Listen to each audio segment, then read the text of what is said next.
For those of you who are just attending, this is our grad student panel as part of our Tech Futures series. So we just concluded with our software engineering panel, and following this, we'll be having a careers in tech for those who are interested in a career in tech, but don't want to go into software engineering panel right after this. So the way that we're going to be kind of structuring this is that the first half of this hour will probably be devoted to more structured, moderated questions that are already set and prepared for. And then we'll be opening the last half hour to questions from our audience. So anyone who has a question and they want to ask, you can feel free to type it in chat or unmute and ask if you would like to. So like I mentioned earlier, we do have another panel right after this that will be starting at 3 o'clock in the same room.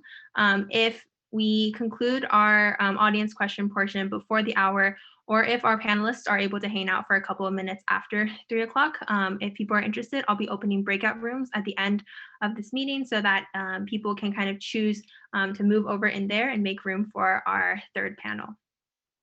So before we go ahead and get started, does anyone have any questions concerning the logistics of the panel?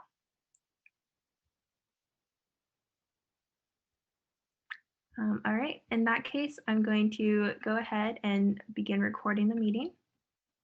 Recording in progress. Cool. So first, if we could start by having each of our panelists introduce yourself. You can talk about, your major, where you went to undergrad, where you currently go, and what degree you're pursuing, and also your graduation year, if it was recent or not recent. You can share that too.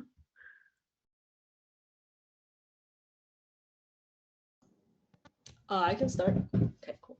Hi, everyone. I'm Z, and I am actually a third-year PhD student at HackDavis, and I'm in the computer science department. My undergrad, I went to Stony Brook University, so it's out in Long Island, New York.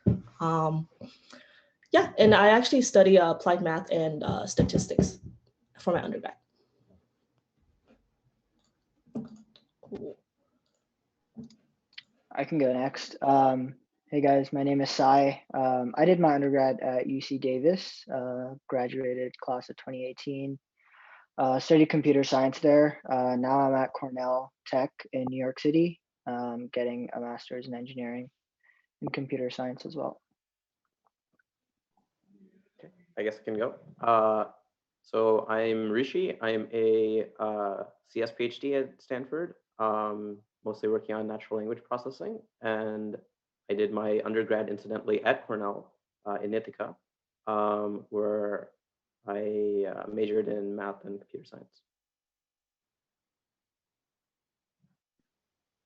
Cool.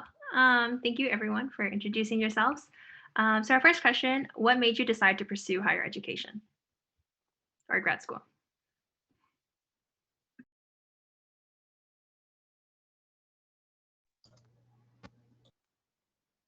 I can start off. So after undergrad, I went and worked as a software engineer at BlackRock for 2 years, and that was kind of my first exposure to machine learning, which is what I'm specializing in now at Cornell Tech.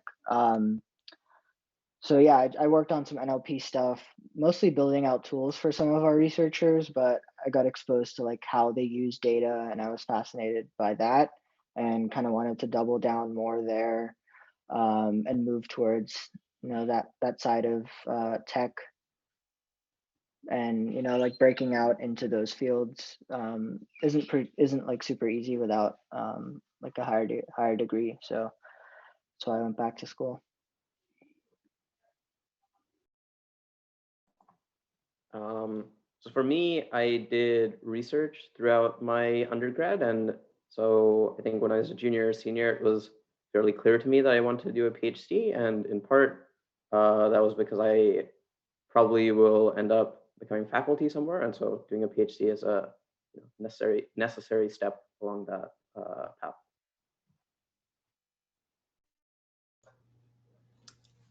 I guess for me, I'm kind of on the same boat as Sai. So after undergrad, I worked for a little bit as a web application developer.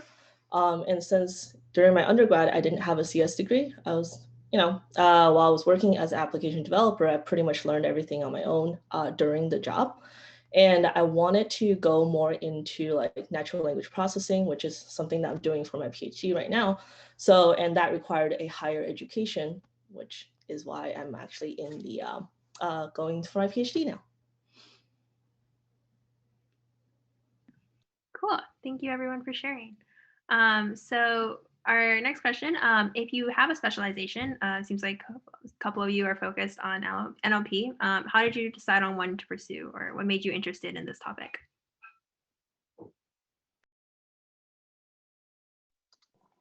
Yeah, kind of to add on like what I was saying before, I did like one ML class in undergrad, did a little bit of research with some of the PhD students at UC Davis. That was also in like the NLP space. And then again at BlackRock, I was doing more NLP related work, but I was just interested in machine learning generally. So I think just being exposed to them early on, and liking the kind of work that's going around there, made me pick that as my specialization. For me, throughout my undergrad, I did NLP research, and so doing my PhD on it was fairly natural, but maybe more usefully, the reason I started to do NLP research as an undergrad was it seemed to be an interesting space that kind of connected math, computer science, and language. And so I think I started sort of near the end of my freshman year and read some kind of textbooks or standard literature in the space to get started. For me, I guess it was more in the sense that I was interested in interactive experiences.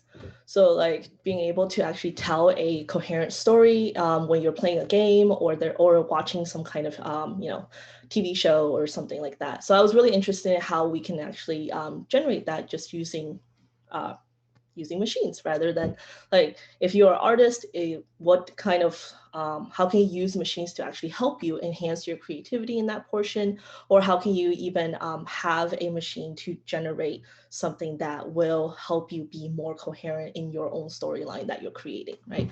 Or if you can add this creativity to these machines. I was kind of interested in those kind of questions, so that made me look into all the different machine learning type of areas. And within there, that's when I picked like, oh, NLP sounds like closest to what I want to do. And so that's why I'm deciding NLP more so. But I think it's kind of like a mix. There's like computational media in there as well, because it's not just like strictly the technical portion of NLP that I'm interested in. I'm also interested in like the design portion, and also as well as like the creative side of how you can actually add creativity to a machine generated like procedural content. Cool. It's really cool that each of you have something that you're so passionate about. So next, how is life as a graduate student different from life as an undergraduate?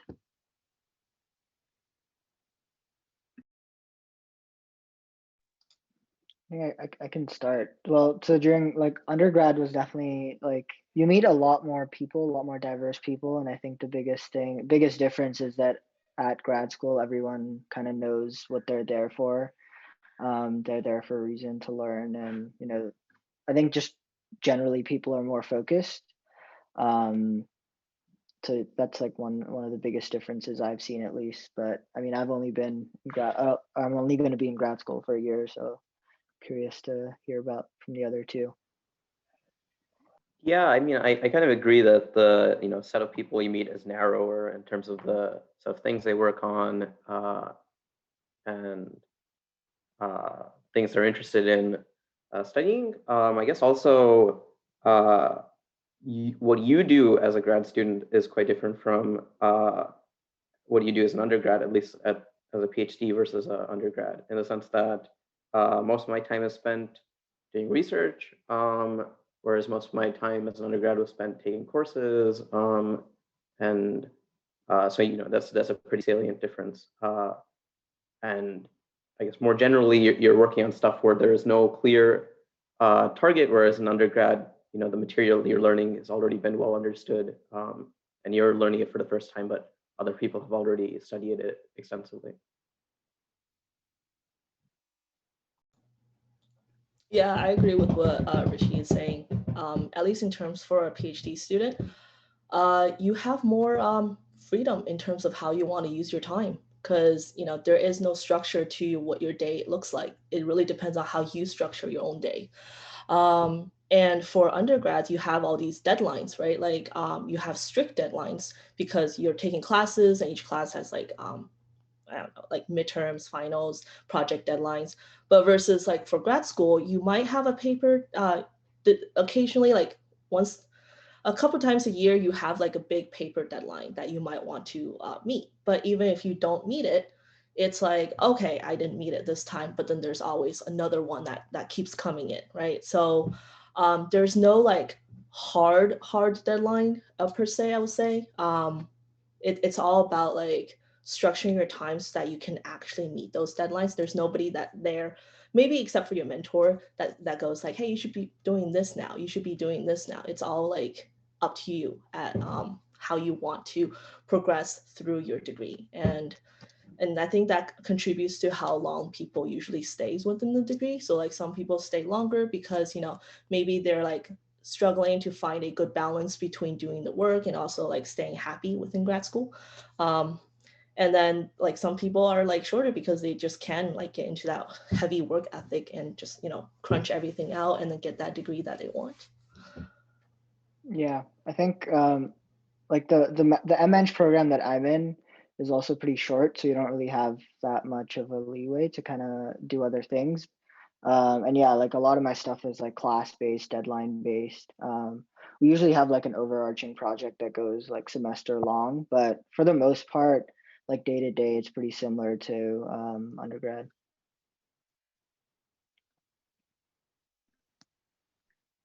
Cool. Yeah, that definitely makes a lot of sense. All right, cool. So our next question. So what were some struggles, maybe like academically or just in terms of adjusting to college or whatever that you faced in college when you first started, and how did you overcome them?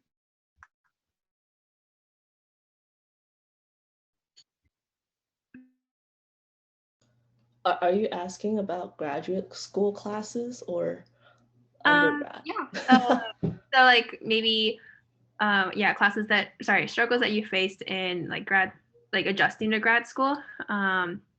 Or you could also just talk about like maybe a challenge that you found in undergrad that you were eventually able to overcome, like I don't know, like not being able to find, like the niche that you were interested in or research or whatever else. Okay, yeah. Do you want to go first, Sai? Or Yeah, I mean, I was just gonna say like because I worked before for 2 years, it was kind of like different to come back to school and get into that rhythm. Like not having your weekends to just kind of hang out. Like yeah, when you're at work, you're like whatever 9 to 5 you work, and then you're free to do whatever you want. So getting back into that rhythm definitely took a while, but I think I wasn't out of school for like that long, so kind of quickly got back into it. And yeah, just I think generally like time management and stuff, I think I was better at now, just being a little bit more mature and having done those things before.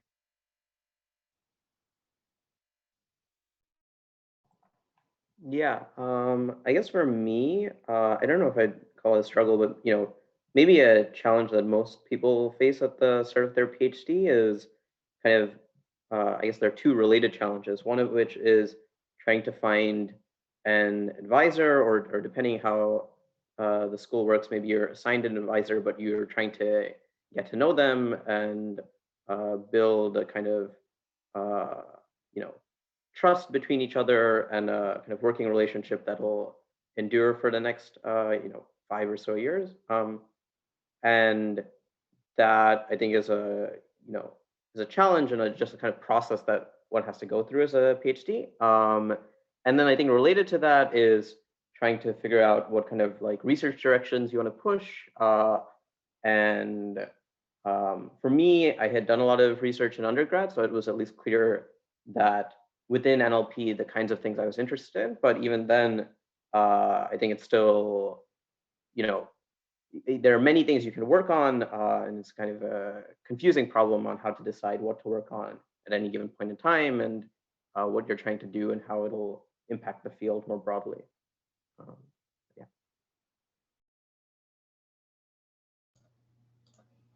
Yeah, I think for grad school is just, for me, it was just finding out what I want to do. Like, because if I'm gonna be spending like 4 or 5 or maybe in 6 years in grad school, I want to be able to make the best of the time, right? Like learn something and actually be able to contribute to the field that I want to contribute to. And finding, sorry, dog. Finding the yeah, so just finding that topic took like I took circles. I went around in circles because I didn't actually do like research in NLP when I was in undergrad. It was in other things. It was in like biomedical imaging. Like, so it was like in medical imaging. And so it was completely different, right? So like when I started this PhD, I was like, hey, I know a vague idea of what I want to do in terms of general area, but I don't have like a specific like I get like specific track that I want to follow along. So like it took some exploring, and I think that exploration can get very frustrating at times because then you're like, oh, I did something like this. It seemed cool, but nothing like it doesn't seem like it's panning out very nicely. And that will happen over and over again before you actually find something that you really want to stick with. And I think at least in terms of my experience, I think the first few years, it's going to be like that for a PhD student, just finding that one niche that you can, that you feel really good and you want to like keep going with it. Cool. Yeah, that definitely makes a lot of sense. So my last question, do you have any advice for current students who are considering applying to grad school?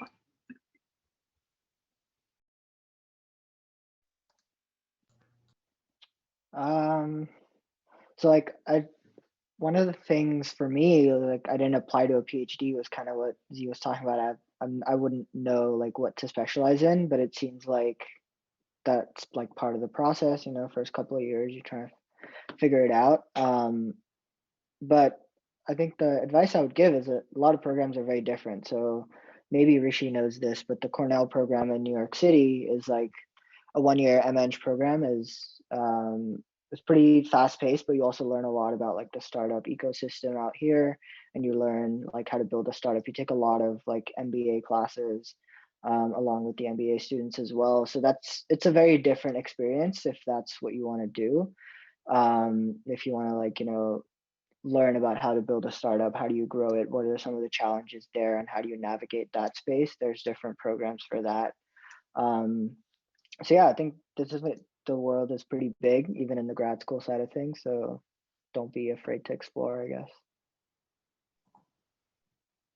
Yeah, I mean, I kind of agree there that like, you know, even within the kind of broad ecosystem of grad schools, there are a lot of different graduate programs. And so I think the first question you have to answer for yourself is, you know, what type of graduate program do I want to do? So I think there are a lot of, you know, master's programs that are kind of course focused or, you know, entrepreneurship focused, as is the case for Cornell's MEng. There's some that are more kind of research focused, but are still short in the sense that they're 1 or 2 years. And then there are PhD programs, which are significantly longer and are, you know, entirely focused on research. And then once you've kind of made that decision, then I think the kind of like another decision, at least in the PhD side, is like, how do you find people to write letters for you? I think building, you know, relationships with people, like with professors and people you might have worked with in industry is useful for getting strong letters there. And then as a PhD applicant, you also need to write a statement of purpose. And so taking the time to do that and, you know, trying to show some type of research vision, I think can make for a compelling statement. But yeah, I think if I were to give any advice to someone applying in like the next cycle or in the future for a PhD program, I'd say take the time to write a strong statement. I think that's you know, very useful tool for being successful in PhD applications. Yeah, to add to that, I would say look up the professors that you want to work with within a specific domain or within the school. So once you look them up, be sure to reach out to them, be like, hey, you know what, I'm thinking about applying here. Maybe it might be this year, it might be next year, it might be like in the future. Some professors, they're more than willing to talk to you about their research so that because oftentimes what you see on the website, it might be old or it might be it doesn't really describe exactly what they do. So so by talking to them, you get a better sense of what the professor is doing and whether you guys are going to work well as well. Because if you're going to spend like 4 or 5 years with them, you might want to make sure that you guys can work together pretty well. And also, once you do find a professor whose topic that you're interested in working in and as well to work well with, you might want to talk to their graduate students too. So their graduate student will give you a sense of how the lab is run and whether that working style works for you as well. So yeah, that would be like the additional advice I would give when you're applying. Cool. Thank you so much, everyone, for sharing. That was definitely very good advice.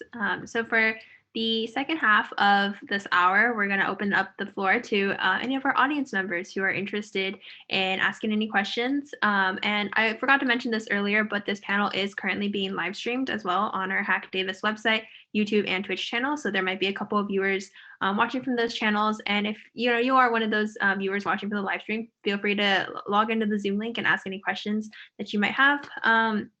But yeah, so for the rest of this time, if anyone from the audience wants to unmute and ask a question or simply type a question into the chat, feel free to go ahead. I'll get started, I suppose. So I just want to start off by saying I really admire the work you guys are doing. I know that graduate school is a really big undertaking, and it can seem kind of scary. So it's nice to see that you guys are really passionate about what you're doing and you're really committed to contributing to the field that you're studying in and you want to get that degree. That's really admirable. So I actually graduated this past December, so a month ago, and I just finished applying to graduate programs to start in fall of 21, so this fall. And one of the things I've been thinking about, so I got my undergraduate degree from Davis, and I did also apply to Davis's CS grad program, in addition to other schools. And I guess my question for you guys is, I'm curious as to whether, do you think it would have been a good idea to stay at your undergraduate institution to get your master's degree?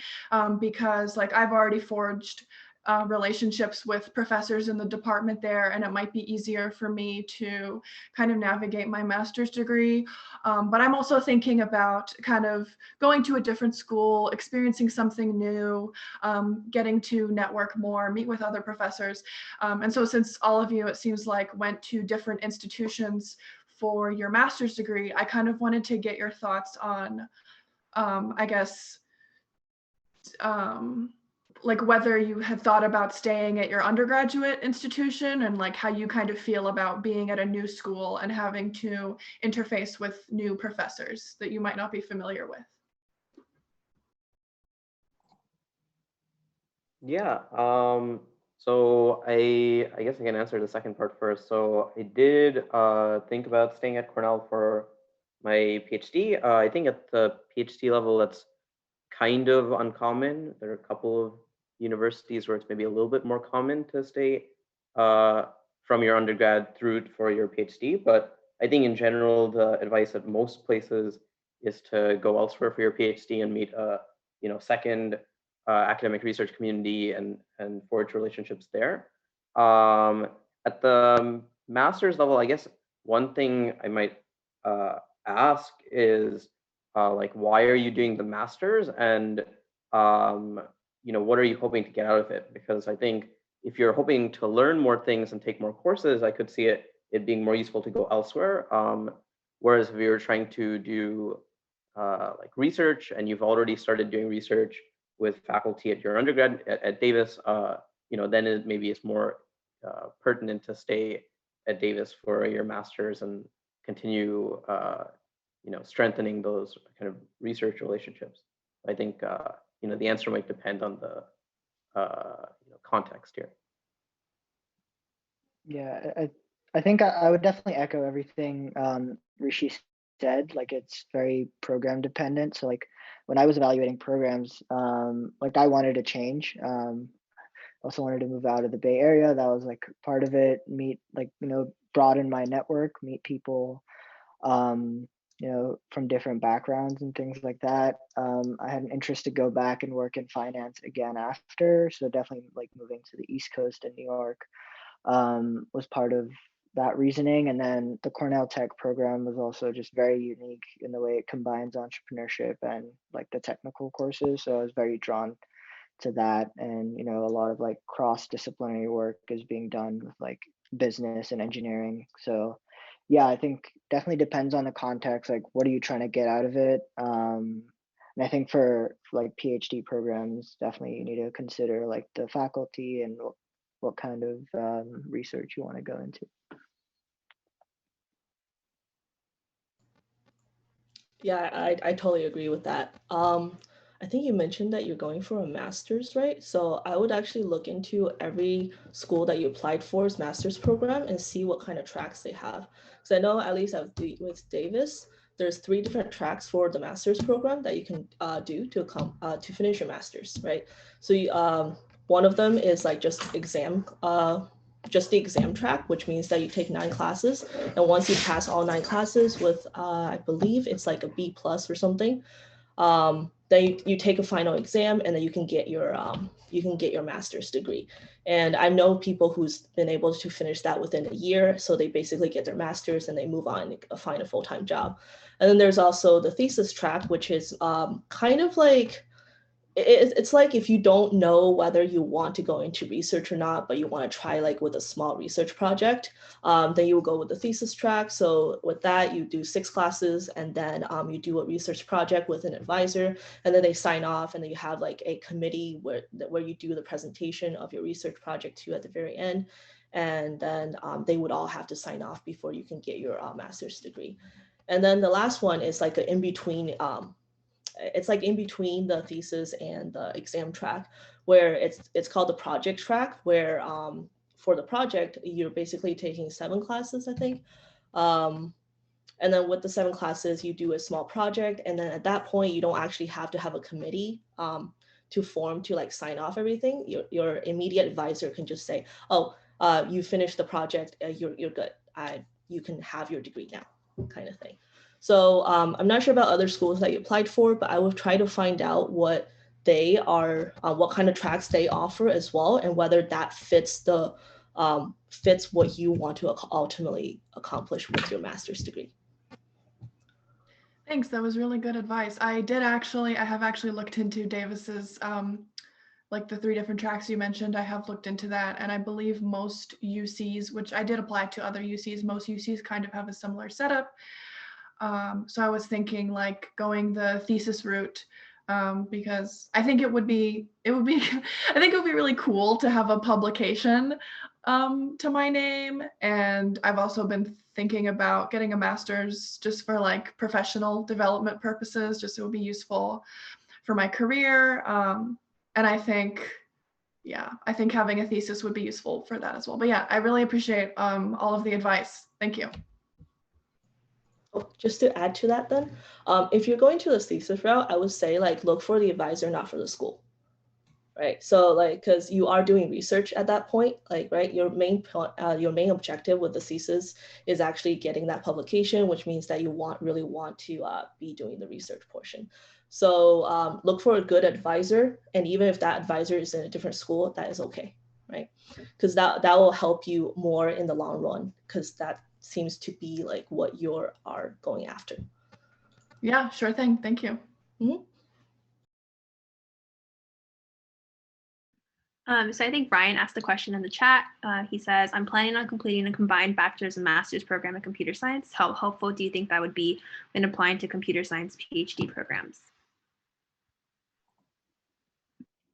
So I can answer this maybe. So I think it's useful to think about the kind of causal relationship here. So I think my personal opinion is that having a master's or like one of these joint masters, like the degree itself is maybe not so will not have a huge impact on how you do in PhD admissions. But I think if through the process of getting your master's, it allows you to do more research and to have a stronger research profile, I think that can have a very significant impact on PhD admissions.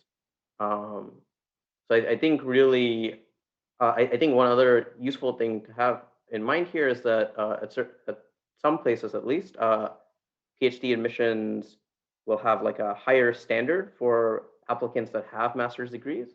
And so it's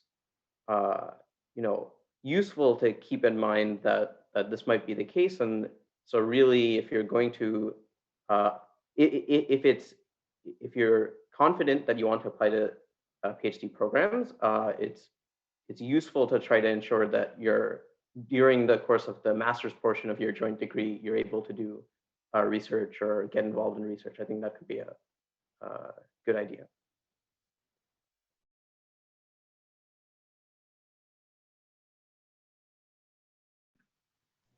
Yeah, I agree with that. I think it's not about the degree at that point, because if you're going for a PhD program, they mainly look at to see whether you have some research experience under the belt, and then the personal statement that you are writing, they definitely do look at that to see if it aligns with what the advisor is looking for as well. So, because I believe for the PhD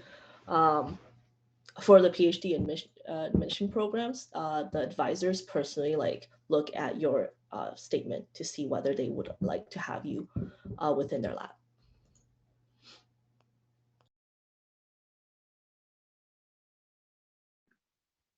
Cool. And then I think Rachel also had a question where she asked, what was your decision process like when thinking about whether to do grad school or not? Interested to hear, especially hear from those on the panel who never did CS research before in their undergrad, on how they eventually decided to pursue MS or PhD in CS.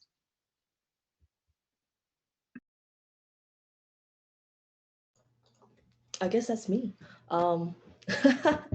So yeah, I guess for me it was I liked doing the tech portion of what I was doing while I was working. So I was like, maybe I want to go and at least get my foundation done, right? Get like a more solid foundation within the tech world. So I actually started off with an MS degree in computer science, just so that I was aiming for more for the so like my mind changed up a little bit, which is what you can do during grad school as well. So like initially I was going in there for a project track because I wanted to do a project, because I wanted to own something that I was going to do, as well as take classes to kind of fill in the gaps of knowledge that I didn't have technically from the lack of like a CS degree in undergrad. And then from there, I moved on to going like, you know what, I want to do a thesis track, because I actually want to like look more into some of these more interesting questions that is being answered within research. So, and then from there, like I actually worked with the same professor throughout the whole entire time during my master's / like transitioning into the PhD program. And I guess it was just by talking to my professor, the advisor that I was with, that I am with the whole entire time, and communicating and saying like, hey, this is what I'm interested in this, I'm interested in this. Like, do you think it'll be wise to actually go for a PhD degree? And he said, yeah, why not? So here we are.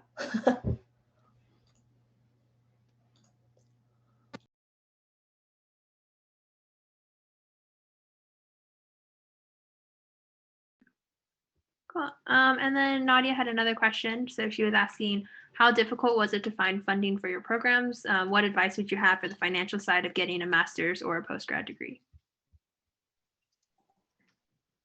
I'm not sure if I'm like the best person to answer this, but because I'm an international student, but I basically just got private funding. I took a student loan. I mean, the process is pretty smooth, but I think it might be different for a PhD. Depends on what you're trying to do, I think.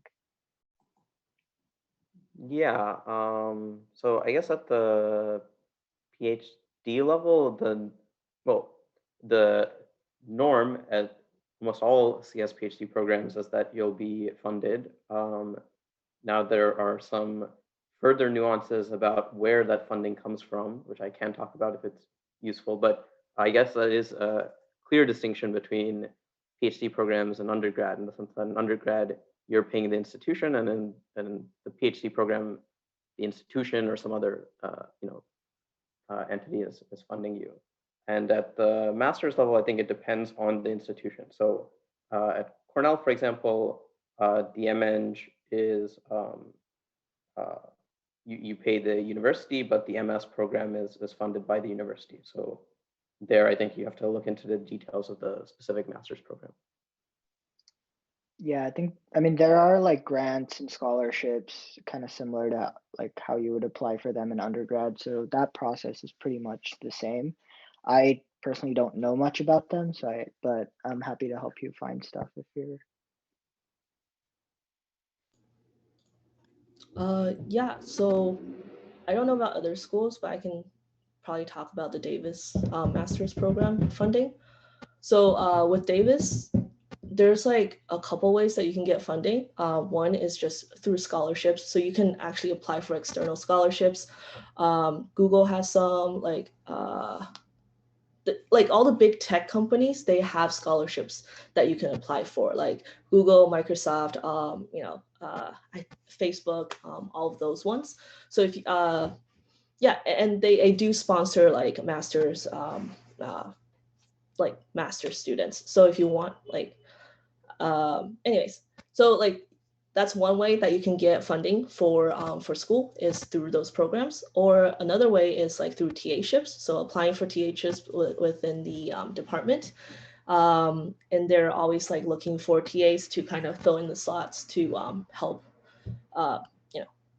help like make the course smoother. And then the last way is GSRs. So sometimes there's professors who have extra funding and they're looking specifically for master students to actually work on this portion of the project for them. So with GSRs, they're basically paying you to do a portion of the project, and in turn, they're going to cover your your tuition, your insurance, and then on top of that with like a little bit of stipend for you to live. Yeah, so there are three ways. And I guess in terms of whether it's easy to get them or not, it really depends. I think for when you first come in, it can be very hard, like first quarter. First quarter master students tend to be the last choice in terms of like TA-ships, because it's very common for master students to be TAs. Because usually GSRs go to PhD students first, unless the GSR is specifically for master students. And even though there are GSRs for master students, those tend to be going to more senior master students, just because they tend to have a little bit more experience, and the professors tend to know them a little bit more. So, which is why I'm suggesting that you should talk to the professors before you get in, before you accept the offer letters, just so that you can even ask them if they have specific types of funding for what you need. That's really helpful. Thanks. Yeah, I'm going to be putting myself through grad school, fortunately or unfortunately. So I was kind of concerned about that. Like, if I have to take out loans, I have to take out loans. It is what it is. But I'm actually glad you suggested to talk to advisors as I get offers. Because I know you mentioned like, oh, as you're applying, reach out to professors, and I'm just like, oh crap, like I didn't do that. But it's useful to know that, and I think it would be a better division of my time if I reached out to professors as I get offers from universities. I think that would be better. Also, really quick, I don't know if, I guess like maybe Z would be the best person to answer this, but what does the timeline look like in terms of from application to, I guess, acceptance? Like when would I expect to hear back if I turned in my applications like this month? Do you happen to know anything about that?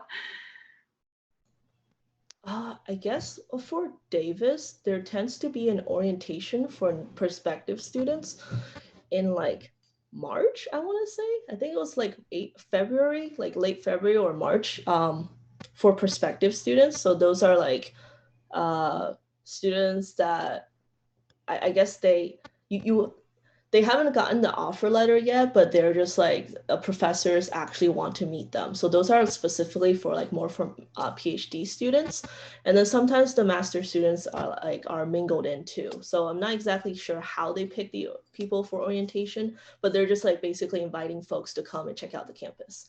But I don't think you hear back until like April or even May. In terms of like, hey, here's our offer letter for you. Okay, I figured, like I anticipated about as much, but I was just thinking because like the undergraduate process, at least for UCs, like everyone knows like, okay, this one comes out at this time in March and this one comes, you know what I mean? So I was just kind of curious when I could expect the same type of thing for grad school, but thank you. Thank you.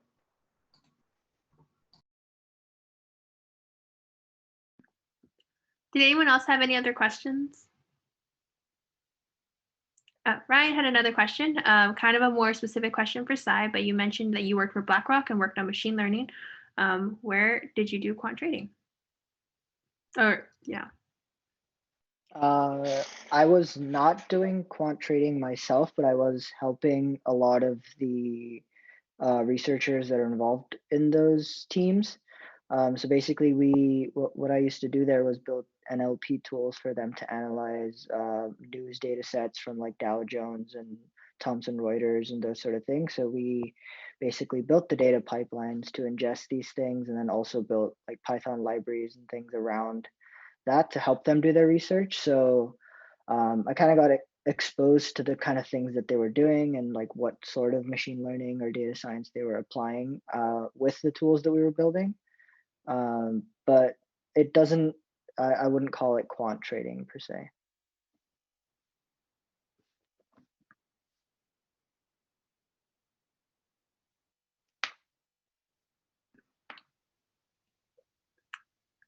Anyone else have any other questions? Hi, can I ask a question about what are your professional goals after completing your programs?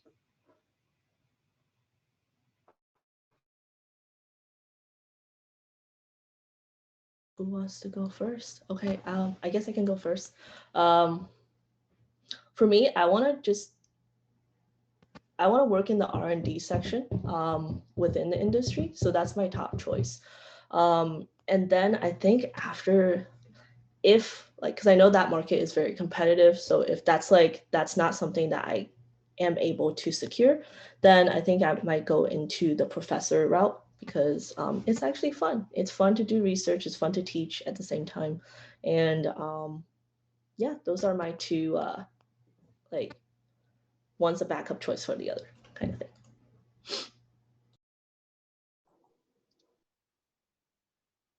Yeah, so I think for me, I definitely want to go back to working in the industry, but slightly more different role.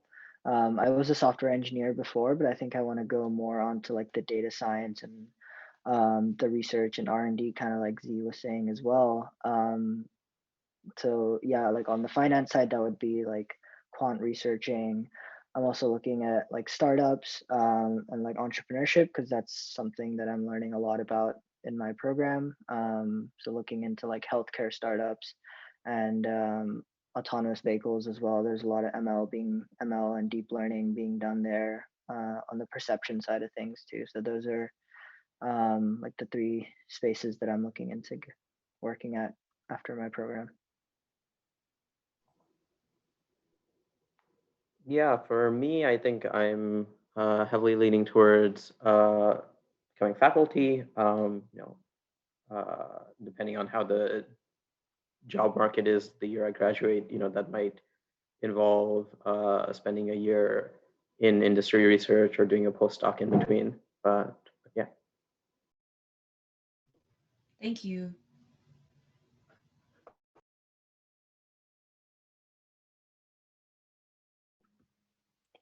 Any other questions?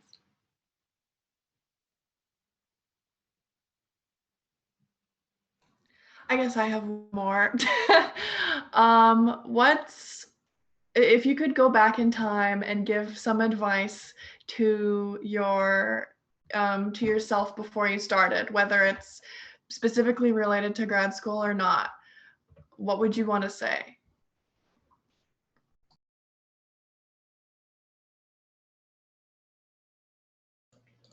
I think for me is to read more. I feel like I don't spend enough time reading, whether it's like research papers or just like books I want to read.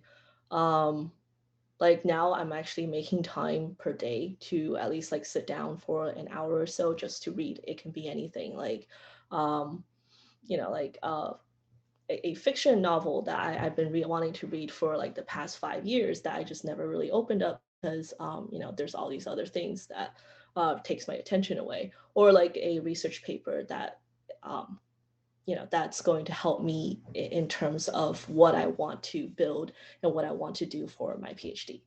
So for me, it's just like, actually carve out time to do things that, like reading to help progress my intellectual pursuits. I think for me, it would be like in undergrad, definitely like connect more with the professors. That's one thing I definitely didn't do. Even if it's just like talking to them about their research, like you don't necessarily have to like try to go into research, but I think just talking to them, maintaining that connection can be super valuable later on. And yeah, like also just like doing research with them, whether you are looking at a PhD or a master's or not. I think there's a huge value in like working with professors and learning from them. So I think, yeah, definitely try and do that if you can.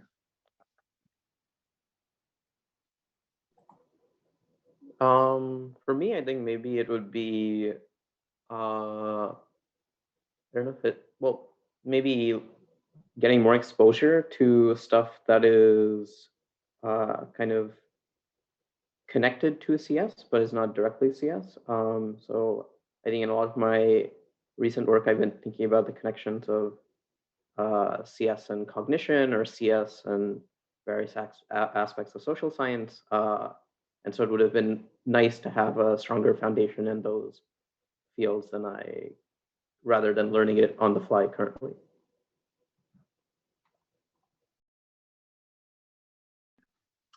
And I think Akshay also had a question in chat. So he asks, if you were to change anything about the route towards masters and in light of current situations with the pandemic and remote environments, would you still change anything about how you did things?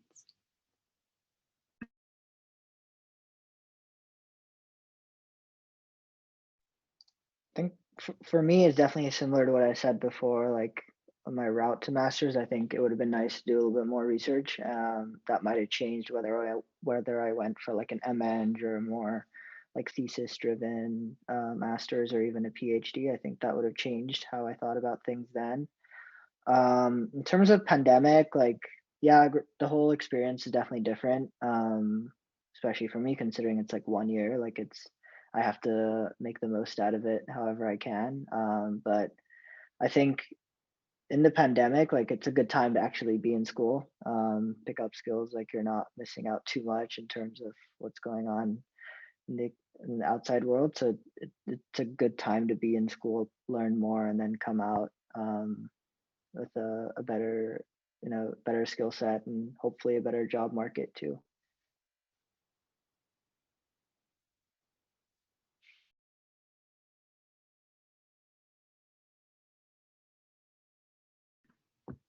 Cool. Any last couple of questions before we wrap up?